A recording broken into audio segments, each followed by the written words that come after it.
We're in front of the Supreme Court of the United States, and obviously a lot of decisions are made here that affect all of us. And what we're here for today is to talk about the 1973 ruling, Roe versus Wade.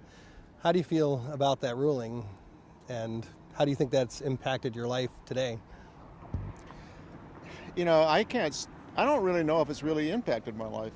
I mean, other than I'm here. So that was a major impact, I guess.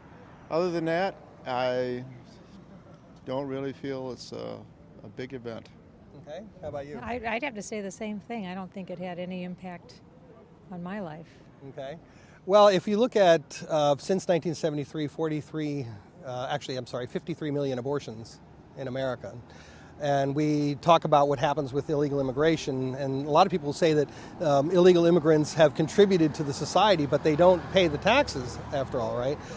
But we have 53 million less tax-paying citizens, and of course here we are in a difficult financial strait today. Yeah. Do you think that perhaps is a small impact?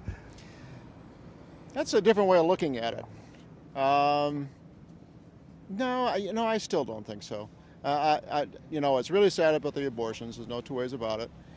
But I think that thinking that they would have been taxpayers and that would have solved anything, I don't think would have. I think in the illegal immigration is a whole other issue. Mm-hmm. I don't think the two go together. Okay. What do you say? Yeah, I'll just let him do okay. it. But yeah, I would probably say the same thing. All right. Now, what about cloning, embryonic stem cell research? Those are now federally funded. They were always legal. You're just not allowed to be born. So cloning is a perfectly legal procedure, and they do it, and they have done it en masse in various states. 6 states had approved funding of cloning before Barack Obama allowed for the federal funding of cloning. But like I said, these are approved and federally funded procedures now. Do you think that money should go toward those procedures? I think there's a real benefit to learning. Well, I'm thinking more stem cell research.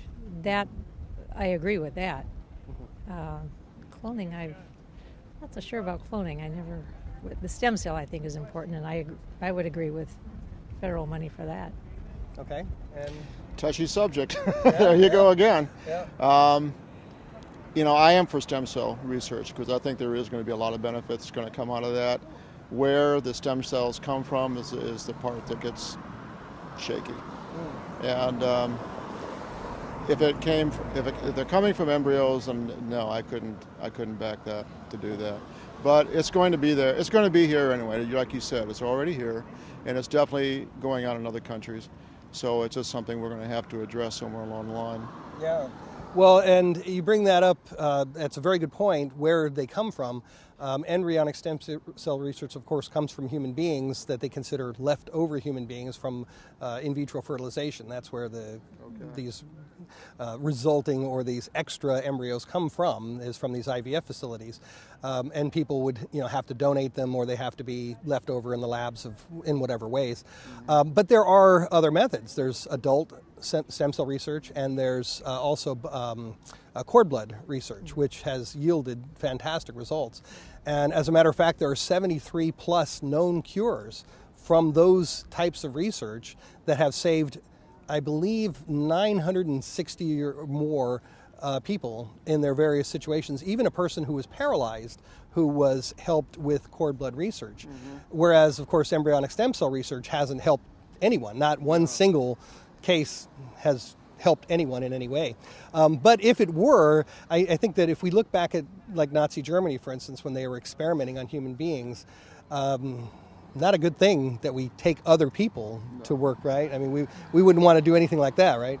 No, definitely. And I say embryonic stem cell research, I couldn't back that. But, the other ways of getting the stem cells in, yes, I would definitely back that. And I'd definitely like to see more research done on it, for sure. Okay. Around the world, there are 115,000 abortions every single day. There are 43 million per year.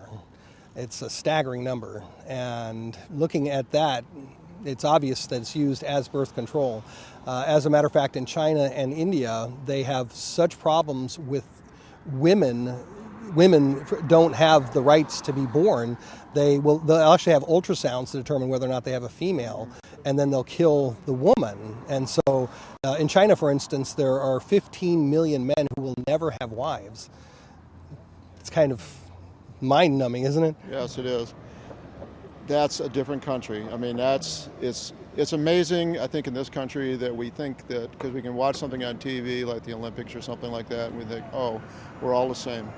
And we keep saying that more and more, that, you know, we're all one big country now, we're all one big, you know, the lines are down and we're a global community and all of that, until you actually go to these places. And unfortunately, that's what we don't see often out of the news, is what you just said. You know, we can talk about it, we can see the Olympics, but we don't see what goes on in the other areas of a lot of countries. And that's sad. I mean, there's a lot of things that are going on that we really need to keep an eye on, but we need to take care of our own backyard first, I think. Well, that's a good point. And I mean, as far as the abortion topic goes, do you believe we should end abortion in America? No, I don't. And why not? Well, because I believe there really are certain reasons that abortion should be used, or could be used, or it should at least be up to the people who actually have the choice to do that.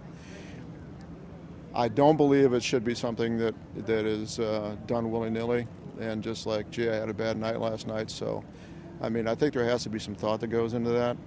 But to totally ban abortions, I wouldn't go for it.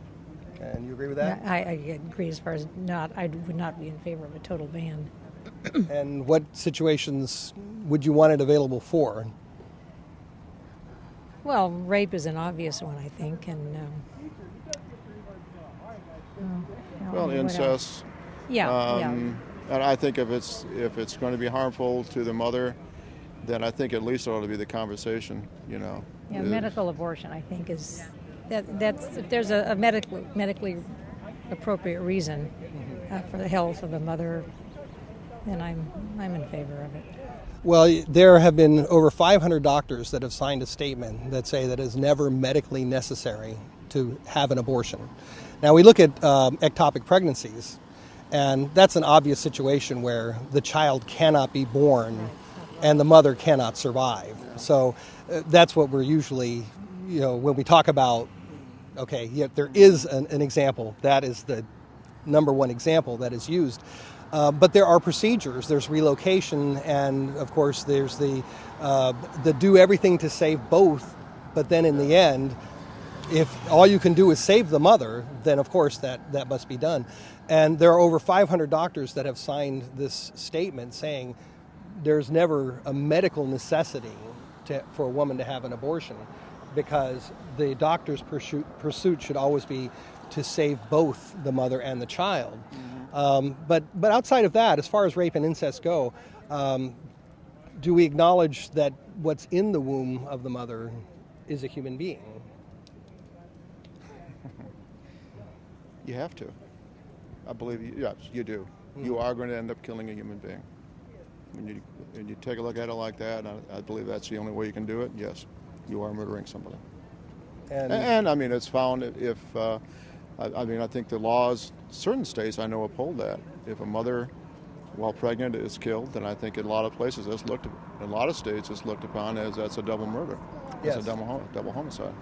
So yes, you do have to. It's a very sticky subject, and I don't know if there's any really right or wrong answer to it. Having controls around it are necessary, but I can't say that I would say that you can't just say no more abortions. No more abortions.